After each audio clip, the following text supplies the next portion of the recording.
All right, so let's use algebra tiles to FOIL. Now, algebra tiles are kind of like the things that I put up on the screen. They're just a visual representation of quantities of numbers. So for example, whenever we're FOILing, usually we're doing a problem, let's say like this. Let's say it's x plus 1 times x plus 1. Well, if I FOIL this, if you're not sure how to FOIL, go ahead and check out the video in the top right corner. It'll be really helpful for you. But assuming you do know how to FOIL, you may already know that this is going to become x squared plus 2x plus 1 after you do all 4 steps of the FOILing. And sometimes we like to put a little bit of application into this. And what I mean is we will think of multiplying x plus 1 times x plus 1 as finding the area of a rectangle. And so if you know anything about finding the area of a rectangle, you may know that the area of a rectangle is equal to the length times the width of that rectangle. And so if I, in theory, had a rectangle that was x plus 1 units long by x plus 1 units long, it would have an area of x plus 1 times x plus 1, which we just figured out is x squared plus 2x plus 1. So the area would be x squared plus 2x plus 1, because it would be the length times the width. Well, that's really all we're doing with algebra tiles. If you look over here, the dimensions of this box that we have, let's draw a line around it just to make it clear. The dimensions of this that we have one x value going long ways, and then we have one value. So in other words, what we have here is we have an x plus 1 dimension to this rectangle. On the other side, how wide it is x wide plus 1. So think about what we have here. We have x plus 1 by x plus 1 as my rectangle. And so when I distribute this, x times x is going to get me x squared, right? X times 1 is going to get me x. And then the process follows all the way through. This is really similar to the box method, if you're familiar with that. Otherwise, if you're not, I'll put a link in the top right corner right now. It's a really helpful video. Go check it out if you haven't seen it. But this is remarkably similar to that. So the algebra tiles really is just a tool that we can use to calculate the area. And if you notice, let's back up a step. You may notice that when I add these up, look how many x squareds I have. I have 1x squared. I have 2 x's.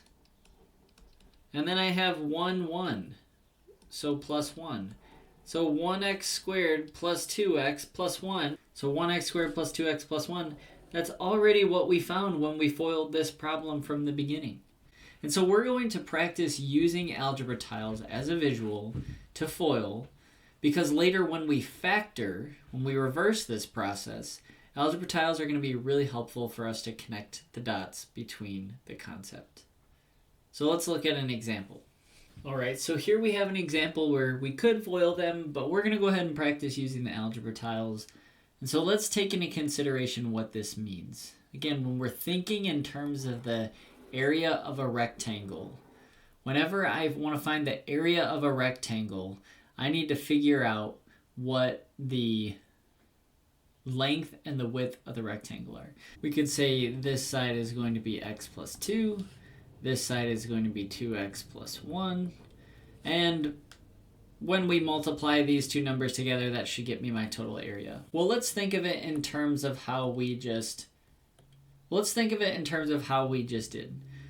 We see that we have 1x plus 2 1s as the dimensions for this total side. Now, let's go ahead and let's put 1x and 2 1s in there. All right, so we have 1x going up and down, and then we have 2 1s stacked going up and down. And so this represents an x plus 2 dimension of my rectangle here. And then down on this side, we have 2 x's as my length, and we have 1, 1 also as my length. So let's go ahead and let's put in that dimension. And there we go. We've got 2 x's here, so x plus x, that's 2x, plus another 1, which this 1 was already here, so I didn't need to add 1 there. And this creates kind of the dimensions for my rectangle. So if we follow the lines, let's just kind of separate and compartmentalize these. We can now start to see what this area of this rectangle is going to look like. Think about this box right here. It's x wide. We can tell by this dimension right here. And it's also x long. We can tell by this dimension right here. So what is x times x going to get you? That's going to be an x squared. And you can see it's going to be the same for the next box. Just like that. And now down here we have a box that is exactly x wide still. Again, that's the dimension of the box. That's how wide this is. But it's 1 wide, right? This dimension right here is 1.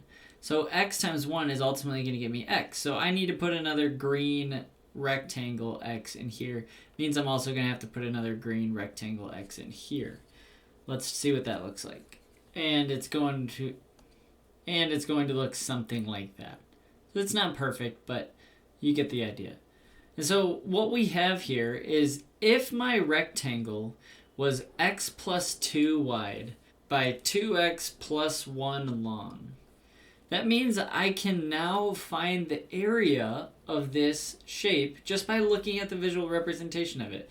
So in my x squareds category, we notice I have 2 x squareds. In my x category, we notice I have 1, 2, 3, 4, 5. So there are 5 x's. And in my ones categories, we notice I just have 2.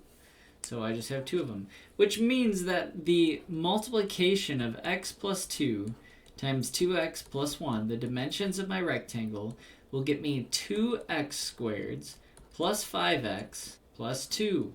And we can verify this. So if I did do my foiling, x plus 2 times 2x plus 1, we would see here when I do my first, I get 2x squared.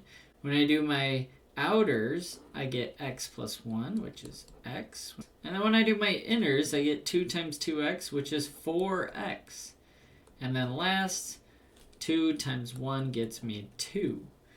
So 2x squared, it's the only x squared. I can combine the x's to get 5 x's, and then I can combine the 1's to get 2's. So this is a really good visual representation of what we're doing when we're multiplying binomials. This is going to be very helpful in the next lesson when we talk about factoring as well.